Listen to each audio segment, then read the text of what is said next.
Hi, and welcome back to AI in 5. I'm your host, Simon Chris. Joining me today is Kim James.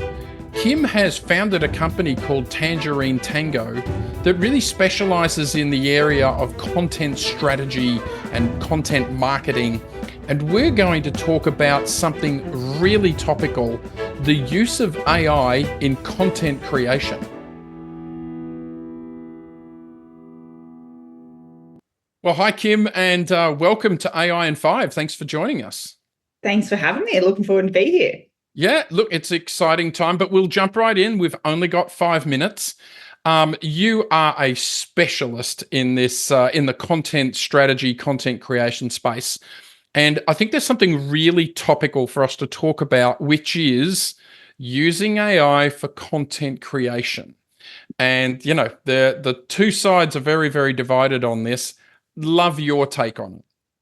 Absolutely. I think the topical conversation at the moment is that there's a lot of tools that have come out that can create content for you from one idea into the full length article, saving you minutes or hours of time. And that's just not the best way of using it. So I do content creation myself and also work with clients. And when I say about using these tools, I say focus on two parts, one for speed and two for scale.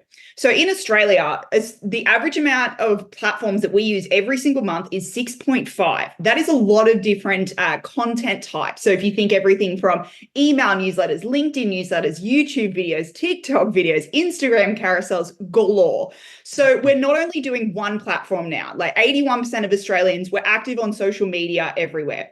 But when we have a look at a content funnel, it's really about how we can utilize content at speed and at volume to be able to have a really nice, robust lead generation that doesn't have any gaps in it. And a key thing of where AI can be really helpful in that is actually being able to edit and adjust existing content at speed. So more and more platforms were actually starting to do things like having multiple different versions of content, which is not quite a new thing. We've always been A/B testing, creative or email subject headers, but we're actually seeing AI built into email marketing tools and things like Facebook advertising tools, where instead of just having one line of copy, there can be 4 versions.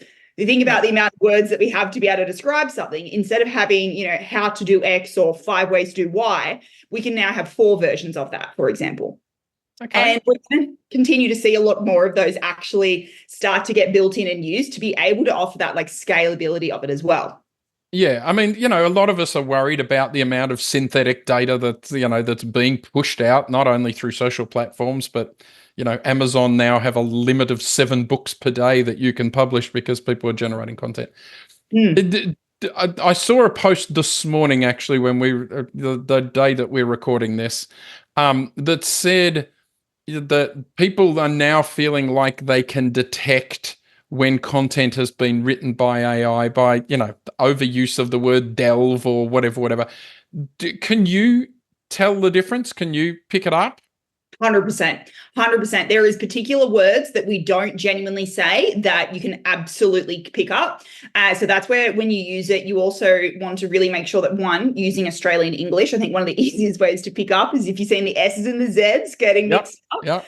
And two, make sure it's also still in your brand image and your kind of brand tone. You can actually develop by the AI's understanding by bringing your tone of voice and your brand positioning into the platform and then going, based off what you know about my brand, can you help with generating X? But I think that it really is when it comes down to not having a set tone, but there's also just like one thing is written and getting it out. And that's where we're seeing that kind of conversation of it's not good for content creation, because I know that it's quite a bit of a trend. If you see one post on LinkedIn that sounds like AI, you can usually search that exact same copy and you'll probably get about 4 to 5 versions.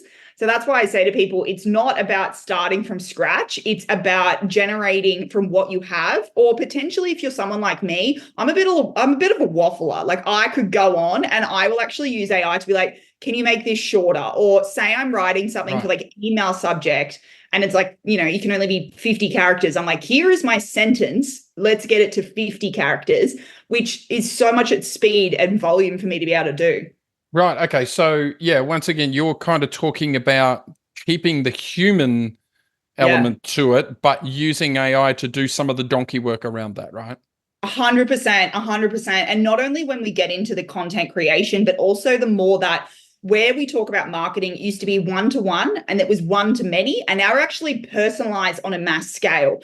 And so we're going to see AI really kind of come into that. A key one is actually that I'm really excited about is email marketing. So email marketing is going to have better analysis to be able to see where subscribers are clicking on and then craft better tailored messaging that resonates with individual preferences.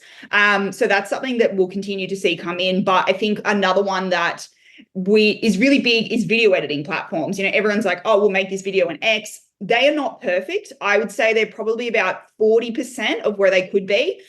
You can definitely give it a longer podcast that cuts out the ums and the ahs, and that can work.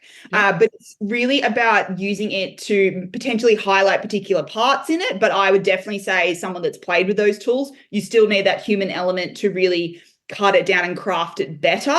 But it's really about getting you more time into your day so that you're strategizing the content rather than going, what's 4 ways to write one sentence? Perfect. Well, thank you. We're right at time, and I love the message that we're not all being put out of a job. We still need to create our own content. Before you go, though, I ask everybody that comes on the show the same question. What's your one tip for someone who's just starting out in AI? Is to actually play around with it and have a go with ChatGPT. When you think of using AI, do not think of I'm speaking to a robot. If you want to get it to do anything for you, think about you are giving instructions to a junior employee, as if you're saying it to a human that's a graduate, and you're really explicit, and that will give you what you want. Awesome. Well, thank you again for being on AI in 5. Look forward to chatting soon. Thank you so much.